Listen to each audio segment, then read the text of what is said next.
RCA Records could not get Elvis Presley to go into a studio and record an album, so they brought the studio to him. And Elvis Presley recorded 2 albums in the legendary Jungle Room in 1976.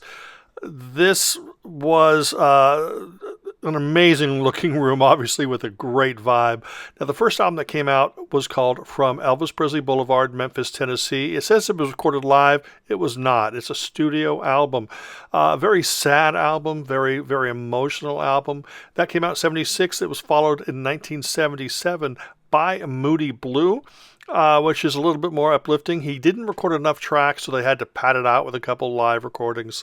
But still, it's a great album. Those were his 2 final albums recorded and released before he died. Now, here is an alternate version of the CD that came out. RCA had put this out. Now, that's the original album cover right there to the right. And you can see that maybe that album cover, he looks a little paunchy per se. The Elvis Presley Enterprises have been trying to make people forget he gained weight.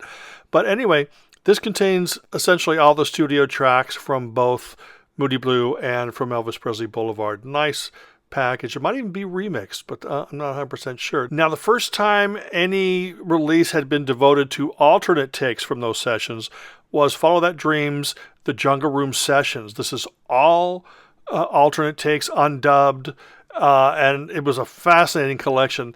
Now, there's a track here that you can't find anywhere else. And if you look at the very, very final track called Fire Down Below, the band recorded that, and Elvis was supposed to lay his vocals down later, and he never did. So, but that's a fascinating collection because it's outtakes, it's loose, it's fun. Now, here's an FTD, Follow That Dream version of From Elvis Presley Boulevard, Memphis, Tennessee.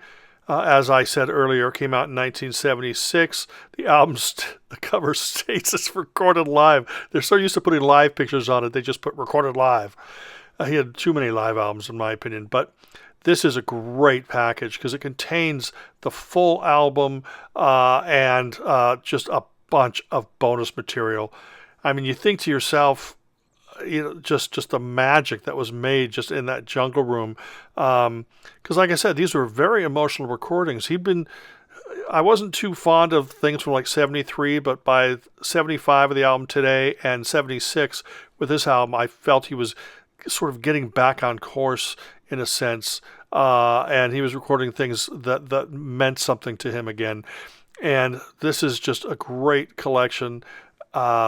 Just look at all that bonus material. And that was followed by the Moody Blue album, of course, as I said, on FTD, 2 CD set. And, both of these, like I said, they and as I'm showing you, they both contain great booklets. There's yet another different picture there. And, of course, the single sleeves and stuff. This was released just a few months before he died. It just seemed like he was getting back into recording again. He was feeling it, but you just couldn't get him out of the house. So, all the stuff was recorded there in the Jungle Room. If you've ever visited Graceland and visited the Jungle Room, those albums were recorded there. No, they were overdubbed with strings and stuff. But now this is an official RCA release. You can get this anywhere. This is called Way Down in the Jungle Room. And this features the studio tracks and then some outtakes. So you're definitely not getting everything here, but this is a prime sampler. It's probably going to be the cheapest way for you to go if you want to get, understand and feel what the Jungle Room sessions were all about. But again, like I say, with every batch of Elvis CDs that I talk about, these are all essential to any Elvis fans collection. Definitely check them out. In fact, sometimes if you're feeling that you're a little off center, just give it a little push there, and there you go. Elvis Presley, the Jungle Room Sessions.